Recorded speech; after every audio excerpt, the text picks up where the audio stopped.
আমি সার্জিস আলম ভাইকে পাশে রেখে বলতে চাই, আগামীর বাংলাদেশে অবশ্যই অবশ্যই শেখ হাসিনার ফাঁসির রায় হয়েছে, এটাতে আমরা খুশি।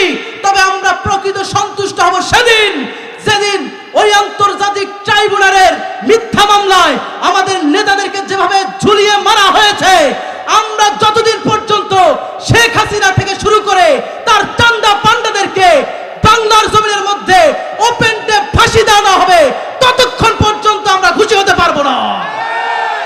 এদেরকে বাংলার জমিনে অবশ্যই ফাঁসির কাস্টে ঝুলাতে হবে। আমরা বলতে চাই, আপনারা এর জন্য প্রতিবাদ করেন।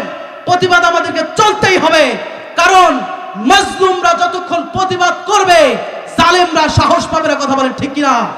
আজকে সার্জিস আলম ভাইরা যদি চুপ হয়ে যায়, হাসনাত আব্দুল্লাহরা যদি চুপ হয়ে যায়, শহীদ আক্তাররা যদি চুপ হয়ে যায়, তাহলে বিশ্বাস করেন আবারও ফ্যাসিস্ট কায়েম হয়ে যাবে। আর ফ্যাসিস্ট কায়েম হয়ে গেলে আগামী 100 বছর এদেরকে উৎখাত করা যাবে না। এজন্য আমরা সময় থাকতে এদের বিচার আমরা চাই কি চাই না? জোরে বলেন, চাই কি চাই না? আমরা এবার চাই তাকে ওপেনতে ফাঁসি দিতে হবে। কথা বলেন ঠিক কিনা? এটা আমাদের হৃদয়ের দাবি। এটা আমাদের কিসের দাবি?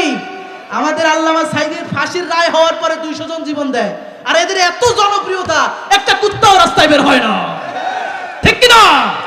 আমাদের নেতাদের যখন ফাঁসি হয় তখন মানুষ কে আবার বৌদ্ধ মুচি কামার কুমার সবাই মাঠে চলে যায়। আর অবাক লাগে, তার বাবার জানাজায় যেমন 3-4 জনের বেশি লোক পাওয়া যায় নাই, তার মেয়ের জানাজায়ও তার চেয়ে কম লোক পাওয়া যাবে না। কথা বলেন ঠিক কিনা? এটাই হচ্ছে পৃথিবীর এই সকল জুলুমকারীদের শাস্তি। ঠিক কিনা বলেন? এই শাস্তি যারাই জুলুম করবে তাদেরকেই পেতে হবে। আমি বলতে চাই, এদের থেকে শিক্ষা গ্রহণ করতে হবে। ঠিক কিনা? এই শিক্ষাটা নিতে হবে। যারা ক্ষমতায় যাওয়ার জন্য পাগল হয়ে গেল, ক্ষমতায় যাওয়ার জন্য উঠে পড়ে লেগেছে, আমি তাদেরকে বলতে চাই, ক্ষমতায় যাওয়ার আগে শেখ হাসিনার দিকে তাকান।